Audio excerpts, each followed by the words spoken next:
ಹರೇ ಕೃಷ್ಣ. ಎಲ್ಲ ಕೇಳುಗರಿಗೂ ಶ್ರೀಮದ್ಭಾಗವತದ ಅಧ್ಯಯನಕ್ಕೆ ಸ್ವಾಗತ.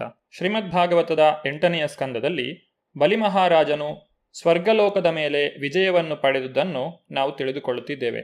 ಶುಕ್ರಾಚಾರ್ಯರ ಸೇವೆಯನ್ನು ಮಾಡುವ ಮೂಲಕ ಬಲಿಮಹಾರಾಜನು ಬಹಳಷ್ಟು ಸಾಮರ್ಥ್ಯವನ್ನು ಪಡೆದನು. ನಂತರ ಬಲಿಯು ಸ್ವರ್ಗಲೋಕದ ಮೇಲೆ ಆಕ್ರಮಣ ಮಾಡಿದನು. ಬಲಿಯ ಸಾಮರ್ಥ್ಯವನ್ನು ಗಮನಿಸಿದ ಇಂದ್ರನು ಬೃಹಸ್ಪತಿಗಳ ಬಳಿಗೆ ಹೋಗಿ ತನ್ನ ಕರ್ತವ್ಯದ ಬಗ್ಗೆ ವಿಚಾರಿಸಿದನು. ಬ್ರಾಹ್ಮಣರಿಂದ ಅಸಾಧಾರಣ ಶಕ್ತಿಯನ್ನು ಪಡೆದುಕೊಂಡ ಬಲಿಯೊಡನೆ ದೇವತೆಗಳು ಯುದ್ಧ ಮಾಡಲಾರರು ಎಂದು ಬೃಹಸ್ಪತ್ಯಾಚಾರ್ಯರು ದೇವತೆಗಳಿಗೆ ತಿಳಿಸಿದರು. ದೇವೋತ್ತಮ ಪರಮಪುರುಷನ ಅನುಗ್ರಹ ಸಂಪಾದನೆಯೊಂದೇ ಅವರ ಆಶಾಕಿರಣವಾಗಿತ್ತು. ನಿಜವಾಗಿ ಬೇರೆ ಮಾರ್ಗವೇ ಇರಲಿಲ್ಲ. ಈ ಪರಿಸ್ಥಿತಿಯಲ್ಲಿ ದೇವತೆಗಳು ಸ್ವರ್ಗಲೋಕಗಳನ್ನು ಬಿಟ್ಟು ಕಾಣದಂತೆ ಎಲ್ಲೋ ಇರಬೇಕೆಂದು ಬೃಹಸ್ಪತಿಗಳು ಅವರಿಗೆ ಸಲಹೆ ನೀಡಿದರು. ದೇವತೆಗಳೂ ಸಹ ಅವರ ಆದೇಶಗಳನ್ನು ಪರಿಪಾಲಿಸಿದರು. ಬಲಿಮಹಾರಾಜನು ತನ್ನ ಸಹಚರರೊಂದಿಗೆ ಇಂದ್ರನ ಇಡೀ ಸಾಮ್ರಾಜ್ಯವನ್ನು ಪಡೆದುಕೊಂಡನು. ಭೃಗುವಂಶಜರು ತಮ್ಮ ಶಿಷ್ಯನಾದ ಬಲಿಮಹಾರಾಜನಲ್ಲಿ ಆದರವುಳ್ಳವರಾಗಿ ಅವನನ್ನು 100 ಅಶ್ವಮೇಧ ಯಜ್ಞಾಚರಣೆಯಲ್ಲಿ ತೊಡಗಿಸಿದರು. ಹೀಗೆ ಬಲಿಯು ಸ್ವರ್ಗಲೋಕಗಳ ಐಶ್ವರ್ಯವನ್ನು ಉಪಭೋಗಿಸಿದನು. ರಾಜ ಪರೀಕ್ಷಿತನು ಶುಕದೇವ ಗೋಸ್ವಾಮಿಗಳಲ್ಲಿ ಒಂದು ಪ್ರಶ್ನೆಯನ್ನು ಕೇಳುತ್ತಾನೆ. ದೇವೋತ್ತಮ ಪರಮಪುರುಷನು ಪ್ರತಿಯೊಂದರ ಯಜಮಾನ. ಅವನು ದರಿದ್ರನಂತೆ ಬಲಿಮಹಾರಾಜನಿಂದ 3 ಪಾದಗಳಷ್ಟು ಭೂಮಿಯನ್ನು ಯಾಕೆ ಯಾಚಿಸಿದನು? ಮತ್ತು ಯಾಚಿಸಿದ ದಾನವು ದೊರೆತ ಮೇಲೂ ಸಹ ಅವನೇಕೆ ಬಲಿಮಹಾರಾಜನನ್ನು ಬಂಧಿಸಿದನು? ಈ ವಿರೋಧಗಳ ರಹಸ್ಯವನ್ನರಿಯಲು ನಾನು ಅತಿ ಕುತೂಹಲದಿಂದ ಕೂಡಿದ್ದೇನೆ. ಪರೀಕ್ಷಿತ ಮಹಾರಾಜನ ಈ ಪ್ರಶ್ನೆಗೆ ಶುಕಮುನಿಗಳು ಉತ್ತರಿಸಿದರು. ರಾಜನೇ, ಬಲಿಮಹಾರಾಜನು ತನ್ನೆಲ್ಲ ಸಂಪತ್ತನ್ನು ಕಳೆದುಕೊಂಡು ಯುದ್ಧದಲ್ಲಿ ಮಡಿದಾಗ ಅವನನ್ನು ಭೃಗುಮುನಿ ವಂಶಜರಾದ ಶುಕ್ರಾಚಾರ್ಯರು ಬದುಕಿಸಿದರು. ಇದರಿಂದಾಗಿ ಮಹಾತ್ಮನಾದ ಬಲಿಮಹಾರಾಜನು ಶುಕ್ರಾಚಾರ್ಯರ ಶಿಷ್ಯನಾಗಿ ತನ್ನ ಸರ್ವಸ್ವವನ್ನು ಅವರಿಗೆ ಅರ್ಪಿಸಿ ಅತ್ಯಂತ ಶ್ರದ್ಧೆಯಿಂದ ಅವರ ಸೇವೆಯನ್ನು ಮಾಡತೊಡಗಿದನು. ಬ್ರಾಹ್ಮಣರಾದ ಭೃಗುವಂಶಜರು ಇಂದ್ರನ ಸಾಮ್ರಾಜ್ಯವನ್ನು ಗೆಲ್ಲಲಿಚ್ಛಿಸಿದ ಬಲಿಮಹಾರಾಜನಿಂದ ಸುಪ್ರೀತರಾಗಿದ್ದರು. ಆದ್ದರಿಂದ ಅವನನ್ನು ಶುದ್ಧಿಗೊಳಿಸಿದ ಬಳಿಕ ವಿಧ್ಯನುಸಾರವಾಗಿ ಅವನಿಗೆ ಅಭಿಷೇಕ ಮಾಡಿಸಿ ಅವರು ಅವನನ್ನು ವಿಶ್ವಜಿತ್ ಎಂಬ ಯಜ್ಞಾಚರಣೆಯಲ್ಲಿ ತೊಡಗಿಸಿದರು. ಯಜ್ಞಾಗ್ನಿಯಲ್ಲಿ ಹವಿಸ್ಸನ್ನು ಅರ್ಪಿಸಿದಾಗ ಅಗ್ನಿಯಿಂದ ಸುವರ್ಣ ಮತ್ತು ರೇಷ್ಮೆಗಳಿಂದ ಹಾಸಿದಂತಹ ಸ್ವರ್ಗಲೋಕದ ಒಂದು ರಥವು ಕಾಣಿಸಿಕೊಂಡಿತು. ಇಂದ್ರನ ಕುದುರೆಗಳಂತಹ ಹಳದಿ ಬಣ್ಣದ ಕುದುರೆಗಳು ಮತ್ತು ಸಿಂಹಲಾಂಛನವುಳ್ಳ ಧ್ವಜವೂ ಕೂಡ ಕಾಣಿಸಿಕೊಂಡವು. ಬಂಗಾರದಿಂದ ಒಪ್ಪವಾದ ದಿವ್ಯವಾದ ಬಿಲ್ಲು, 2 ಅಮೋಘವಾದ ಬತ್ತಳಿಕೆಗಳು ಹಾಗೂ ದಿವ್ಯವಾದ ಕವಚವೂ ಬಂದವು. ಬಲಿಚಕ್ರವರ್ತಿಯ ತಾತನಾದ ಪ್ರಹ್ಲಾದ ಮಹಾರಾಜನು ಬಲಿಗೆ ಎಂದೂ ಬಾಡದಿರುವ ಪುಷ್ಪಹಾರವನ್ನಿತ್ತನು ಮತ್ತು ಶುಕ್ರಾಚಾರ್ಯರು ಅವನಿಗೆ ಶಂಖವೊಂದನ್ನು ಕೊಟ್ಟರು. ಹೀಗೆ ಬಲಿಮಹಾರಾಜನು ಬ್ರಾಹ್ಮಣರ ಸಲಹೆಯ ಮೇರೆಗೆ ವಿಶೇಷ ಕರ್ಮಗಳನ್ನಾಚರಿಸಿ ಅವರ ಅನುಗ್ರಹದಿಂದ ಯುದ್ಧ ಸಾಮಗ್ರಿಗಳನ್ನು ಪಡೆದ ಬಳಿಕ ಬ್ರಾಹ್ಮಣರಿಗೆ ಕೈಮುಗಿದು ವಂದನೆಗಳನ್ನು ಅರ್ಪಿಸಿದನು.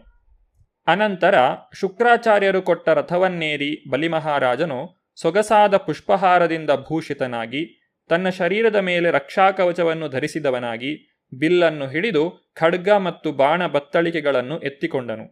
ರಥಾರೂಢನಾದ ಅವನು ಸುವರ್ಣ ಕಂಕಣಗಳಿಂದ ಭೂಷಿತವಾದ ಬಾಹುಗಳನ್ನು ಉಳ್ಳವನಾಗಿ, ನೀಲಮಣಿಗಳಿಂದ ಕೂಡಿದ ಕುಂಡಲಗಳಿಂದ ಶೋಭಿತವಾದ ಕಿವಿಗಳನ್ನು ಉಳ್ಳವನಾಗಿ ಹೋಮಾಗ್ನಿಯಂತೆ ಬೆಳಗಿದನು.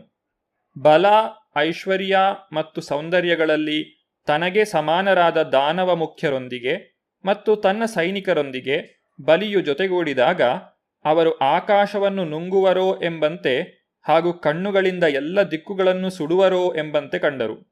ಹೀಗೆ ಅಸುರ ಭಟರನ್ನು ಒಂದುಗೂಡಿಸಿಕೊಂಡು ಬಲಿಮಹಾರಾಜನು ಸಂಪದ್ಭರಿತವಾದ ಇಂದ್ರಪುರಿಗೆ ಹೊರಟನು. ಅವನು ನಿಜವಾಗಿ ಇಡೀ ಭೂಮಂಡಲವನ್ನು ನಡುಗಿಸುವಂತೆ ತೋರಿದನು. ಇಂದ್ರಪಟ್ಟಣವು ನಂದನೋದ್ಯಾನದಂತಹ ರಮಣೀಯವಾದ ಉಪವನಗಳಿಂದ ಹಾಗೂ ತೋಟಗಳಿಂದ ತುಂಬಿತ್ತು. ಪುಷ್ಪ, ಪತ್ರ, ಫಲಗಳ ಭಾರದಿಂದ ಅಮರವೃಕ್ಷಗಳ ಶಾಖೆಗಳು ಕೆಳಗೆ ಬಾಗಿದ್ದವು. ಈ ಉಪವನಗಳಿಗೆ ಚಿಲಿಪಿಲಿಗೊಟ್ಟುವ ಜೋಡಿ ಹಕ್ಕಿಗಳು ಮತ್ತು ಝೇಂಕರಿಸುವ ದುಂಬಿಗಳು ಬರುತ್ತಿದ್ದವು. ಇಡೀ ವಾತಾವರಣವು ದಿವ್ಯವಾಗಿತ್ತು. ಹಂಸ, ಸಾರಸ, ಚಕ್ರವಾಕ ಮತ್ತು ಬಾತುಕೋಳಿಗಳಿಂದ ತುಂಬಿದ ಕಮಲ ಸರೋವರಗಳಿಂದ ಭರಿತವಾದ ಉದ್ಯಾನಗಳಲ್ಲಿ ದೇವತೆಗಳಿಂದ ರಕ್ಷಿತರಾದ ಸುಂದರ ಸ್ತ್ರೀಯರು ವಿಹರಿಸುತ್ತಿದ್ದರು. ಪಟ್ಟಣವು ಆಕಾಶಗಂಗೆ ಎಂಬ ಗಂಗೆಯ ನೀರಿನಿಂದ ತುಂಬಿದ ನಾಲೆಗಳಿಂದ ಮತ್ತು ಅಗ್ನಿವರ್ಣದ ಎತ್ತರದ ಪ್ರಾಕಾರದಿಂದ ಸುತ್ತುವರಿದಿತ್ತು. ಈ ಪ್ರಾಕಾರದ ಮೇಲೆ ಯುದ್ಧ ಮಾಡಲು ಬುರುಜುಗಳಿದ್ದವು. ಬಾಗಿಲುಗಳು ಗಟ್ಟಿ ಬಂಗಾರದ ತಗಡುಗಳಿಂದ ನಿರ್ಮಿತವಾಗಿದ್ದವು ಮತ್ತು ದ್ವಾರಗಳು ಉತ್ತಮ ಅಮೃತಶಿಲೆಯಿಂದ ರಚಿತವಾಗಿದ್ದವು. ಇವುಗಳನ್ನು ಅನೇಕ ಸಾರ್ವಜನಿಕ ರಸ್ತೆಗಳಿಗೆ ಸೇರಿಸಲಾಗಿತ್ತು. ಇಡೀ ಪಟ್ಟಣವು ವಿಶ್ವಕರ್ಮನಿಂದ ರೂಪಿಸಲ್ಪಟ್ಟಿತ್ತು. ನಗರವು ಅಂಗಣಗಳು, ವಿಸ್ತಾರವಾದ ರಸ್ತೆಗಳು, ಸಭಾಭವನಗಳು ಮತ್ತು 10 ಕೋಟಿಗಿಂತ ಕಡಿಮೆ ಇಲ್ಲದಷ್ಟು ವಿಮಾನಗಳಿಂದ ತುಂಬಿತ್ತು. 4 ಬೀದಿಗಳು ಮುತ್ತುಗಳಿಂದ ನಿರ್ಮಿತವಾಗಿದ್ದವು ಮತ್ತು ವಜ್ರ ಹಾಗೂ ಹವಳಗಳಿಂದ ಖಚಿತವಾದ ಆಸನಗಳಿದ್ದವು. ನಗರವು ಮುತ್ತುಗಳಿಂದ ಅಲಂಕೃತವಾದ ಮಂಟಪಗಳ ಛಾಯೆಯಿಂದ ಕೂಡಿತ್ತು. ಅರಮನೆಯ ಗೋಪುರಗಳು ಮುತ್ತು ಹಾಗೂ ಚಿನ್ನದ ಧ್ವಜಗಳನ್ನು ಉಳ್ಳದ್ದಾಗಿದ್ದವು. ನಗರವು ಸದಾ ನವಿಲು, ಪಾರಿವಾಳ ಮತ್ತು ದುಂಬಿಗಳ ಗುಂಜನದಿಂದ ಮೊಳಗುತ್ತಿದ್ದವು. ನಗರವು ಸಂಗೀತದಲ್ಲಿ ಮೇಳೈಸಿರುವ ಎಲ್ಲ ಮೃದಂಗಗಳು, ಶಂಖಗಳು, ದುಂದುಭಿಗಳು, ವೇಣುಗಳು ಮತ್ತು ಶ್ರುತಿ ಮಾಡಿದ ತಂತಿವಾದ್ಯಗಳ ನಾದಗಳಿಂದ ತುಂಬಿತ್ತು. ಸತತವಾಗಿ ನರ್ತನವು ನಡೆಯುತ್ತಿತ್ತು. ಗಂಧರ್ವರು ಗಾನ ಮಾಡುತ್ತಿದ್ದರು. ಇಂದ್ರಪುರಿಯ ಈ ಸಂಯೋಜಿತ ಸೌಂದರ್ಯವು ಮೂರ್ತಿವೆತ್ತ ಸೌಂದರ್ಯವನ್ನು ಸೋಲಿಸಿತ್ತು. ಪಾಪಿಗಳು, ಅಸೂಯಾಪರರು, ಇತರ ಜೀವಿಗಳನ್ನು ಹಿಂಸಿಸುವವರು, ಕಪಟಿಗಳು, ಅಹಂಕಾರಿಗಳು, ಕಾಮುಕರು ಅಥವಾ ಲೋಭಿಗಳು ಇವರ್ಯಾರೂ ಆ ನಗರವನ್ನು ಪ್ರವೇಶಿಸುವಂತಿರಲಿಲ್ಲ. ಅಲ್ಲಿ ವಾಸ ಮಾಡುತ್ತಿದ್ದ ಜನರೆಲ್ಲರೂ ಈ ಎಲ್ಲಾ ದೋಷಗಳಿಂದಲೂ ಮುಕ್ತರಾಗಿದ್ದರು. ಅಸಂಖ್ಯ ಸೈನಿಕರ ಸೇನಾಧಿಪತಿಯಾದ ಬಲಿಮಹಾರಾಜನು ಈ ಇಂದ್ರಪಟ್ಟಣದ ಹೊರಗೆ ತನ್ನ ಸೈನಿಕರನ್ನೆಲ್ಲ ಜಮಾಯಿಸಿ ಎಲ್ಲ ಕಡೆಗಳಿಂದ ಅದರ ಮೇಲೆ ಆಕ್ರಮಣ ಮಾಡಿದನು. ಅವನು ತನ್ನ ಗುರು ಶುಕ್ರಾಚಾರ್ಯರು ಕೊಟ್ಟ ಶಂಖವನ್ನು ಧ್ವನಿ ಮಾಡಿ ಇಂದ್ರನಿಂದ ರಕ್ಷಿತರಾದ ಸ್ತ್ರೀಯರಲ್ಲಿ ಭಯ ಹುಟ್ಟಿಸಿದನು.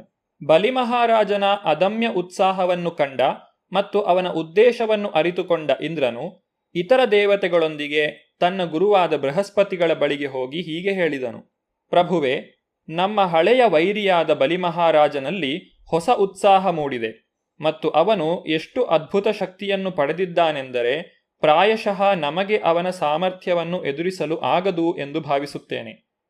ಬಲಿಯ ಈ ಸೇನಾ ವ್ಯವಸ್ಥೆಯನ್ನು ಎದುರಿಸುವುದು ಎಲ್ಲಿಯೂ ಯಾರಿಗೂ ಸಾಧ್ಯವಿಲ್ಲ. ಬಲಿಯು ಈಗ ಇಡೀ ಬ್ರಹ್ಮಾಂಡವನ್ನು ತನ್ನ ಬಾಯಿಯಿಂದ ಕುಡಿಯಲು ಯತ್ನಿಸುತ್ತಿರುವನೋ ಎಂಬಂತೆ, ದಶದಿಕ್ಕುಗಳನ್ನು ತನ್ನ ನಾಲಿಗೆಯಿಂದ ನೆಕ್ಕುತ್ತಿರುವನೋ ಎಂಬಂತೆ ಮತ್ತು ತನ್ನ ಕಣ್ಣುಗಳಿಂದ ಎಲ್ಲ ದಿಕ್ಕುಗಳನ್ನು ಸುಡುತ್ತಿರುವನೋ ಎಂಬಂತೆ ತೋರುತ್ತಿದೆ. ನಿಜವಾಗಿ ಅವನು ಸಂವರ್ತಕವೆಂಬ ಪ್ರಳಯಾಗ್ನಿಯಂತೆ ಉದಯಿಸಿದ್ದಾನೆ. ಬಲಿಮಹಾರಾಜನ ಬಲ, ಸಾಹಸ, ಪ್ರಭಾವ ಮತ್ತು ಗೆಲುವಿನ ಕಾರಣವೇನು? ಅವನು ಹೇಗೆ ಇಷ್ಟೊಂದು ಉತ್ಸಾಹಭರಿತನಾದನು? ಇದನ್ನು ದಯವಿಟ್ಟು ನನಗೆ ತಿಳಿಸಿ. ದೇವಗುರುಗಳಾದ ಬೃಹಸ್ಪತಿಗಳು ಹೇಳಿದರು: ಇಂದ್ರನೇ, ನಿನ್ನ ಶತ್ರುವು ಇಷ್ಟು ಶಕ್ತಿಶಾಲಿಯಾಗಲು ಕಾರಣವೇನೆಂಬುದು ನನಗೆ ಗೊತ್ತಿದೆ. ಭೃಗುಮುನಿಯ ವಂಶದ ಬ್ರಾಹ್ಮಣರು ತಮ್ಮ ಶಿಷ್ಯನಾದ ಬಲಿಮಹಾರಾಜನಿಂದ ತೃಪ್ತರಾಗಿ ಅವನಿಗೆ ಅಂತಹ ಅಸಾಧಾರಣ ಶಕ್ತಿಯನ್ನು ದಯಪಾಲಿಸಿದ್ದಾರೆ. ಸಾಮಾನ್ಯವಾಗಿ ಬಲಿಮಹಾರಾಜ ಮತ್ತು ಅವನ ಸೇನೆಗಳು ಇಷ್ಟೊಂದು ಬಲವನ್ನು ಪಡೆಯಲಾರವು. ಆದರೆ ಭೃಗುಮುನಿಯ ವಂಶದ ಬ್ರಾಹ್ಮಣರು ಬಲಿಮಹಾರಾಜನಿಂದ ಸಂತೋಷಗೊಂಡು ಅವನಿಗೆ ಈ ದಿವ್ಯ ಶಕ್ತಿಯನ್ನು ನೀಡಿದ್ದಾರೆ. ಅಂದರೆ ಬಲಿಮಹಾರಾಜನ ಶಕ್ತಿಯು ಅವನ ಸ್ವಂತದ್ದಲ್ಲ, ಅದು ಅವನ ಮಹಿಮಾನ್ವಿತರಾದ ಗುರು ಶುಕ್ರಾಚಾರ್ಯರದು.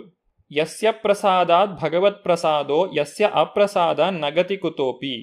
ಗುರುವಿನ ಅನುಗ್ರಹದಿಂದ ಒಬ್ಬನು ವಿಶೇಷವಾಗಿ ಆಧ್ಯಾತ್ಮಿಕ ಮುನ್ನಡೆಯಲ್ಲಿ ಅಸಾಧಾರಣ ಶಕ್ತಿಯನ್ನು ಗಳಿಸಬಹುದು.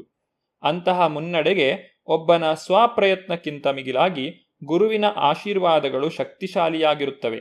ಗುರುಮುಖ ಪದ್ಮವಾಕ್ಯ ಚಿತ್ತತೆ ಕರಿಯ ಐಕ್ಯ ಆರನ ಕರಿಹ ಮನೆ ಆಶಾ. ವಿಶೇಷವಾಗಿ ಆಧ್ಯಾತ್ಮಿಕ ಪ್ರಗತಿಗಾಗಿ ವ್ಯಕ್ತಿಯು ಗುರುವಿನ ಪ್ರಾಮಾಣಿಕ ಆದೇಶವನ್ನು ನಡೆಸಬೇಕು. ಹೀಗೆ ವ್ಯಕ್ತಿಯೊಬ್ಬನು ಪರಂಪರಾ ಪದ್ಧತಿಯಿಂದ ಬರುವ ದೇವೋತ್ತಮ ಪರಮಪುರುಷನ ಮೂಲ ಆಧ್ಯಾತ್ಮಿಕ ಶಕ್ತಿಯನ್ನು ಪಡೆಯಬಹುದಾಗಿದೆ. ಏವಂ ಪರಂಪರಾ ಪ್ರಾಪ್ತಂ ಇಮಂ ರಾಜರ್ಷಯೋ ವಿದುಹು. ಬೃಹಸ್ಪತಿಗಳು ತಮ್ಮ ಮಾತನ್ನು ಮುಂದುವರಿಸಿದರು: ಇಂದ್ರನೇ, ನೀನಾಗಲಿ ನಿನ್ನ ಭಟರಾಗಲಿ ಅತ್ಯಂತ ಶಕ್ತಿಶಾಲಿಯಾದ ಬಲಿಯನ್ನು ಗೆಲ್ಲಲಾರಿರಿ. ದೇವೋತ್ತಮ ಪರಮಪುರುಷನನ್ನು ಉಳಿದು ಯಾರೂ ಅವನನ್ನು ಗೆಲ್ಲಲಾರರು. ಏಕೆಂದರೆ ಈಗ ಅವನು ಪರಮ ಆಧ್ಯಾತ್ಮಿಕ ಶಕ್ತಿಯಿಂದ ಕೂಡಿದ್ದಾನೆ.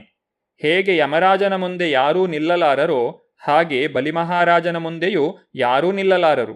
ಆದ್ದರಿಂದ ನಿನ್ನ ಶತ್ರುವಿನ ಸ್ಥಿತಿಯು ಹಿಮ್ಮೆಟ್ಟುವಂತಾಗುವುದನ್ನು ನಿರೀಕ್ಷಿಸುತ್ತಾ ನೀವೆಲ್ಲರೂ ಈ ದೇವಲೋಕವನ್ನು ತ್ಯಜಿಸಿ ಯಾರಿಗೂ ಕಾಣದಂತೆ ಬೇರೆ ಸ್ಥಳಕ್ಕೆ ಹೋಗಿ. ಬಲಿಮಹಾರಾಜನು ಈಗ ಬ್ರಾಹ್ಮಣರ ಆಶೀರ್ವಾದಗಳಿಂದಾಗಿ ಅತ್ಯಧಿಕ ಶಕ್ತಿ ಸಂಪನ್ನನಾಗಿದ್ದಾನೆ. ಆದರೆ ಕಾಲಾಂತರದಲ್ಲಿ ಅವನು ಬ್ರಾಹ್ಮಣರನ್ನು ಅವಮಾನಿಸಿದಾಗ ತನ್ನ ಮಿತ್ರ ಹಾಗೂ ಸಹಾಯಕರ ಸಮೇತನಾಗಿ ನಾಶ ಹೊಂದುವನು. ಬಲಿ ಮಹಾರಾಜ ಹಾಗೂ ಇಂದ್ರ ಇವರಿಬ್ಬರೂ ಶತ್ರುಗಳಾಗಿದ್ದರು. ದೇವಗುರುಗಳಾದ ಬೃಹಸ್ಪತಿಗಳು ಯಾರ ಅನುಗ್ರಹದಿಂದ ಬಲಿಯು ಇಷ್ಟು ಶಕ್ತಿಶಾಲಿಯಾಗಿರುವನೋ ಆ ಬ್ರಾಹ್ಮಣರನ್ನು ಅವಮಾನಿಸಿದಾಗ ಆತನು ನಾಶವಾಗುವನು ಎಂಬುದನ್ನು ಭವಿಷ್ಯ ನುಡಿದರು. ಬೃಹಸ್ಪತಿಗಳ ಆದೇಶವನ್ನು ಪಡೆದಂತಹ ದೇವತೆಗಳು ಮುಂದಕ್ಕೆ ಏನು ಮಾಡಿದರು ಎಂಬುದನ್ನು ನಾವು ಮುಂದಿನ ಸಂಚಿಕೆಯಲ್ಲಿ ನೋಡೋಣ. ಧನ್ಯವಾದಗಳು. ಹರೇ ಕೃಷ್ಣ.